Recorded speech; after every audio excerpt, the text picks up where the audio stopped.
Due to things being given so quickly such as microwave foods, fast foods, the feeling of achievements being given so easily such as video game trophies or social media likes.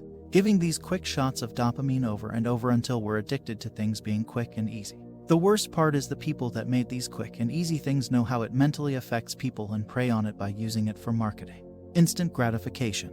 I'm a victim of this mindset too, but it'll only get you if you're unaware of yourself and why you're always disappointed in life, but happy when small things happen. This mindset will have you thinking you're entitled to things you feel you deserve for no reason. It'll have you giving up on things quickly when all you needed to do was work a little harder with confidence. Your sense of patience will be non-existent if you don't get a grip on how things are affecting you.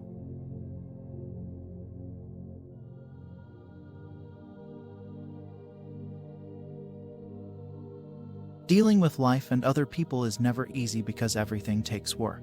Remember, it takes work and progress to maintain a happy reality and healthy relationships with others. Communication, compromises, actions, empathy, and maybe even change and rebuilding. The trick to life for centuries has been not being afraid to work for how you want things to work out for yourself.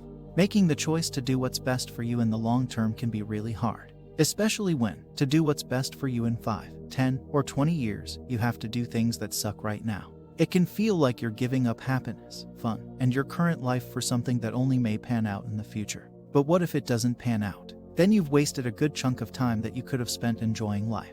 So, you decide to scroll through Instagram instead of study, to sleep in instead of working out, and to distract yourself from doing the thing that you know that you're supposed to do. And guess what? It feels good, for a while. Then you come across the article talking about how delayed gratification predicts success, and the post talking about how hard work is the only way to make it, so you feel guilty, and try to use productivity tools to help get you back on track.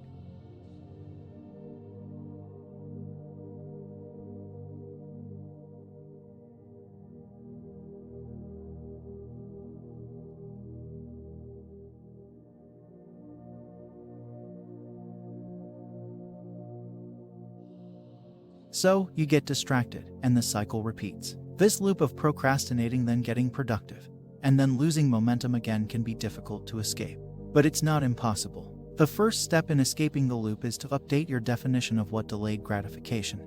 The old model of delayed gratification, where you put your head down and grind for 18 hours a day doing stuff you don't like, is dead. It doesn't work. In following that path, if burnout doesn't get you in 2 years, your chronically increased stress levels will get you in 10.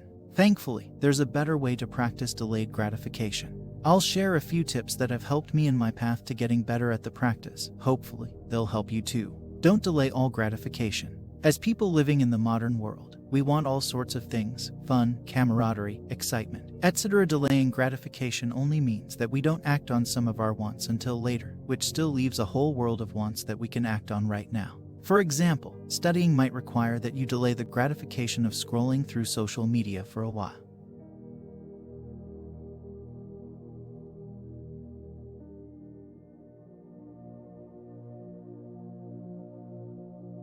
In framing the question surrounding delayed gratification not as "what do I have to give up?"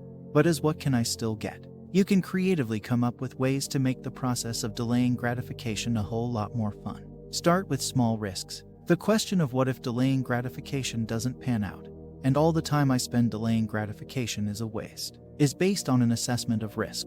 It's really risky to stick to a grind for 5 years with the hope that the grind might pay off someday. It's a lot less risky to delay a little bit of gratification at the beginning of the day to potentially get some benefit during the day. If the first thing you do when you wake up in the morning is to get gratification by scrolling through Instagram, try delaying that gratification for an hour. With that hour, do something that feels productive, whether it be reading a book, meditation, exercise, etc. Using your first waking hour for productivity may or may not pay off later in the day. Thus, it's a risky decision. But it's only a little risky.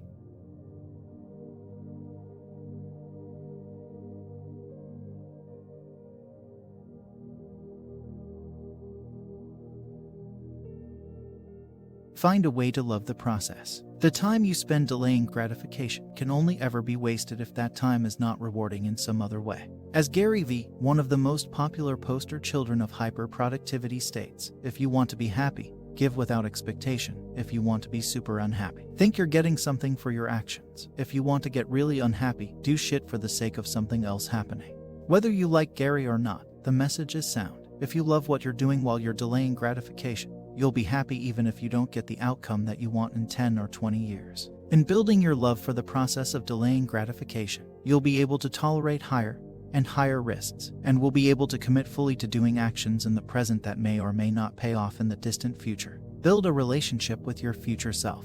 As Kelly McGonigal's work on developing willpower shows, people who see their current selves as potentially very different from their future selves find it harder to delay gratification.